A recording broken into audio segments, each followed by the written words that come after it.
Dalam debat perdana calon presiden kemarin, ketiga calon presiden menyebutkan kata-kata yang mereka ulang-ulang hingga beberapa kali. Kami akan rangkum 10 kata yang paling sering diucapkan masing-masing calon presiden bersama rekan kami Glenis Oktania. Silahkan. Terima kasih Francisco Donasiano dan saudara, dalam debat perdana calon presiden 2024 kemarin, ketiga calon presiden Anies Baswedan, Prabowo Subianto, dan Ganjar Pranowo menyebutkan kata-kata yang kerap mereka ulang hingga beberapa kali. Kami merangkum 10 kata yang paling sering diucapkan masing-masing calon presiden yang mereka ucapkan sepanjang debat. Yang pertama adalah pasangan nomor urut 1, capres nomor urut 1 Anies Baswedan. Ini dia kira-kira untuk kata hukum diulang sebanyak 20 kali, negara 19 kali, kata politik ya 12 kali, kata keempat adalah kekuasaan 10 kali, proses juga diulang sebanyak 10 kali, kekerasan sebanyak 9 kali, keadilan 8 kali, kata rakyat ini kurang lebih ada 8 kali diulang selama debat. Ada juga kata oposisi yang jumlahnya adalah 8 kali. Selanjutnya yang terakhir adalah pelayanan sebanyak 7 kali. Selanjutnya untuk capres nomor urut 2 Prabowo Subianto, ini dia kurang lebih juga ada 10 kata yang paling banyak diulang ya oleh Prabowo Subianto, sebanyak 14 kali diulang adalah kata rakyat.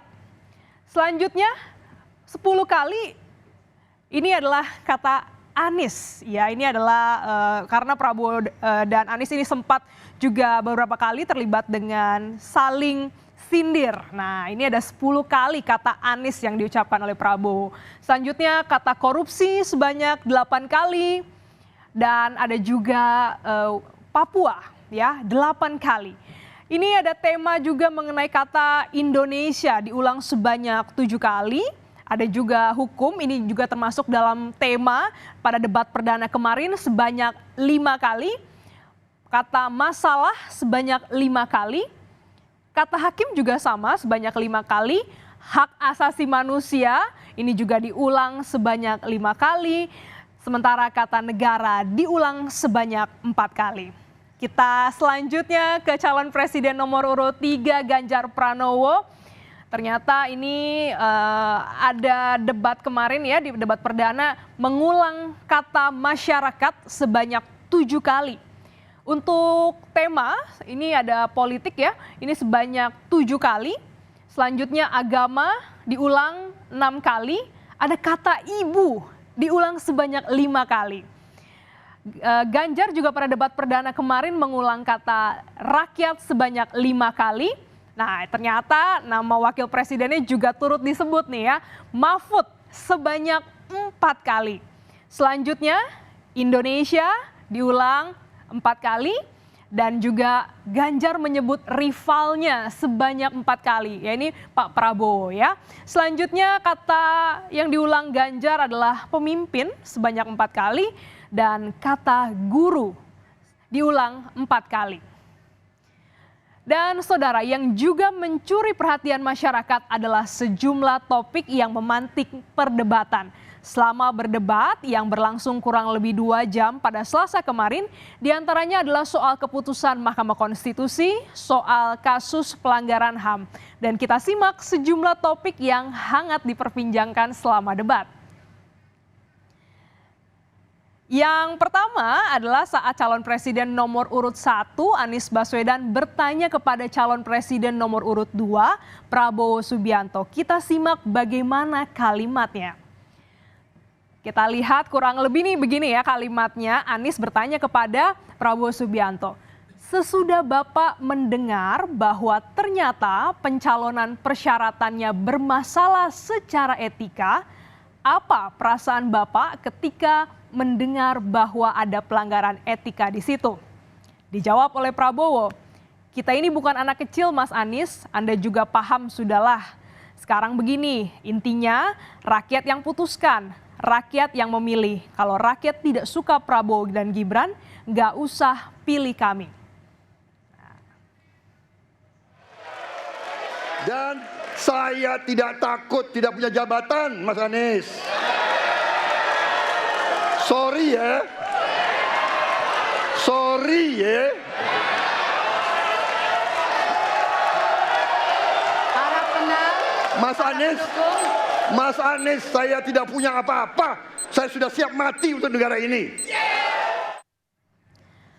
Nah, sekarang giliran Prabowo Subianto yang juga hangat dibahas adalah terkait dengan perdebatan soal penerapan demokrasi di Indonesia. Pilihan menjadi oposisi menjadi perdebatan Prabowo dan juga Anies. Kira-kira seperti ini cuplikan kata-katanya ya. Prabowo bilang bahwa saya berpendapat Mas Anies agak berlebihan. Masa Mas Anies mengeluh soal demokrasi ini itu? Mas Anies dipilih jadi gubernur DKI menghadapi pemerintah yang berkuasa. Saya yang mengusung Bapak. Kalau demokrasi tidak berjalan, tidak mungkin Anda menjadi gubernur. Saya waktu itu oposisi Mas Anies. Dijawab oleh Anies Baswedan. Oposisi itu penting dan sama-sama terhormat. Sayangnya tidak semua orang tahan berada menjadi oposisi. Seperti yang disampaikan Pak Prabowo tidak tahan dalam oposisi. Apa yang terjadi? Beliau sendiri menyampaikan bahwa tidak berada dalam kekuasaan membuat tidak bisa berbisnis, tidak bisa berusaha. Karena itu harus berada dalam kekuasaan. Kekuasaan lebih dari soal bisnis, kekuasaan lebih dari soal uang, kekuasaan soal kehormatan untuk menjalankan kedaulatan rakyat. Dan kali ini soal polusi udara, ini ada anggaran yang disinggung sebesar 80 triliun rupiah Pemprov DKI di Jakarta untuk menangani polusi udara. Saat debat, Prabowo Subianto bertanya pada Anies soal penerapan anggaran tersebut. Dan kita simak bagaimana perbincangannya. Pak Prabowo bilang seperti ini, selama Mas Anies memimpin, seringkali DKI menerima indeks polusi tertinggi di dunia. Bagaimana dengan anggaran 80T? Pak Anies sebagai gubernur tidak bisa melakukan sesuatu yang berarti mengatasi polusi ini. Dijawab oleh Anies Baswedan. Di Jakarta, kami memasang alat pemantau polusi udara. Bila masalah polusi bersumber dari dalam Jakarta, maka hari ini, besok, minggu depan akan konsisten kotor. Tapi apa yang terjadi? Ada hari di mana kita bersih, ada hari di mana kita kotor. Polusi udara tak punya KTP, angin tak ada KTP-nya, bergerak sana-sini. Polutan yang muncul dari pembangkit listrik, tenaga uap, mengalir ke Jakarta, maka Jakarta punya indikator, karena itu Jakarta mengatakan ada polusi udara. Ketika anginnya bergerak ke arah Lampung, ke arah Sumatera, ke arah Laut Jawa, di sana tidak ada alat monitor, maka tidak muncul. Ya susah kalau kita menyalahkan angin dari mana saja ya. Jadi saya bertanya, saya bertanya, dengan anggaran segitu besar, jumlah langkah-langkah yang bisa dilakukan untuk dengan real dalam 5 tahun mengurangi polusi, juga di mana rakyat Jakarta begitu banyak yang mengalami sakit pernafasan. Jadi saya kira kalau kita dengan gampang menyalahkan angin, hujan dan sebagainya, ya mungkin tidak perlu ada pemerintahan kalau begitu.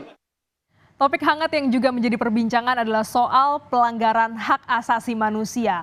Calon Presiden nomor urut 3, Ganjar Pranowo, bertanya kepada calon Presiden nomor urut 2, Prabowo Subianto, soal penuntasan kasus HAM bila kelak terpilih menjadi presiden. Kita simak jawaban dari Prabowo Subianto yang juga ramai diperbincangkan. Come on, Mas Ganjar, saya tadi katakan saya merasa bahwa saya yang sangat keras membela HAM.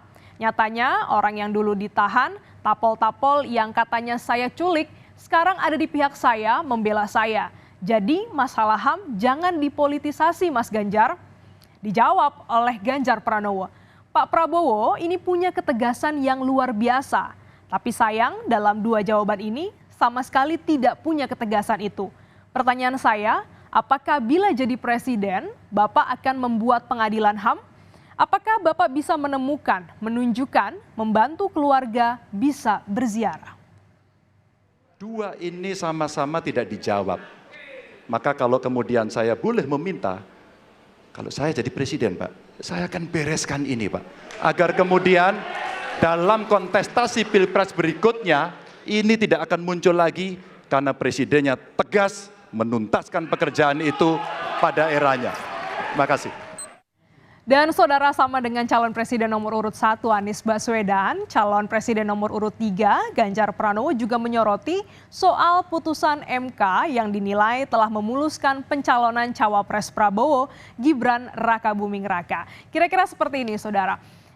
Ganjar bilang seperti ini, apa komentar Pak Prabowo terhadap putusan MK yang melahirkan MK-MK itu? Dijawab oleh Prabowo, aturannya sudah jelas, kita bukan anak kecil Mas Ganjar. Kita tahulah bagaimana prosesnya, yang intervensi siapa. Kita tegakkan undang-undang, kita tegakkan konstitusi. Kira-kira seperti itulah saudara topik dan juga kata-kata yang diulang sepanjang debat perdana kemarin.